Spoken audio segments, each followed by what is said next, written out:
What's going on out there, folks? Rooster here in Tennessee. Got a radio to do a video on for you. It's a Cobra 139, and a kind of interesting thing about this radio, it's the second time I've owned it. The first time I owned it was about 10 years ago. I had it, and it was part of my giant Cobra collection, and I ended up selling this thing on eBay. And lo and behold, I bought a gentleman out, and he had this thing in his collection. So it's got a switch over here to the right to expand the channels. And you see it's got a little guide here, and actually it works just fine on it. I just tested it a minute ago, and we'll test it here in this video, and we'll do the channel 3 equals channel 28. So basically how that works is you've got that little guide up there, and if the switch is flipped up, just as you see on this guide, channel 1 will be channel 26, and then, 3 is 28, and so on and so forth. So it doesn't make it a 40-channel radio, but it will take you to channel 35. This is a sideband radio, AM, and an upper and lower sideband. Originally a 23-channel sideband radio, but now, with that mod, it's a 35-channel radio. Both meters work on it. You'll see the modulation meter falls back real slow. I can't remember if that's normal for this thing or not, but it does work. Both meters do function. As you can see right now, I don't know if you can see that or not, that's awful bright. Oh gosh, but that is channel 3 that we're on, and I'll scroll over here to this radio that we use just as a receive radio, and it's on channel 28. Hello, 1 2. Hello, 1 2. And you can see we're keying this radio down. And hello, radio 1 2. Audio. And we're receiving on channel 28 over here. So again, the expanded channel function does work. We'll get into the output of this thing. But before we do that, I do want to point out I did have an issue with it when I first powered it up. This radio's been sitting in storage for a long time, and I couldn't get any output out of it. It was keying up and everything else, but I couldn't get any output.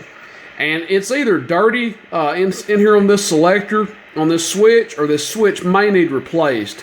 Because turning that switch back and forth, about 10 times over, the output issue went away. It started putting out and receiving and everything else. So it's got an issue in this selector, but other than that, it's good to go. We'll key down the radio over here beside it to test the receive real quick.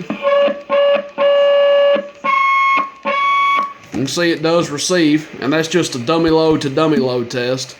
And we'll come up here and look at our watt meter, 50 watt slug, so that's the middle scale.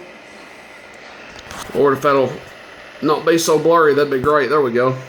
And we'll key this thing up, and hopefully we don't have to jiggle that switch, but bear with us and we'll see what happens. Turn the volume down. And we are on average power. Hello, radio 1 2. Hello, radio 1 2. About 6 or 7 watts average. And we'll go to peak. And we are looking at the middle scale as just a reminder. Again, about 4 watts. Audio 1 2 3. Audio 1 2 3. Audio 1 2 3. Audio. Swinging just under 20. Now this is on channel 28 again. This was originally a 23 channel radio, but we are testing it on channel 28 on a dummy load. And let's pray that our switch keeps working, and we'll go to sideband. This will be upper sideband. Hello, radio 1 2 3. So slightly less on upper sideband. Hello, radio 1 2 3. Audio 1 2 3. Audio.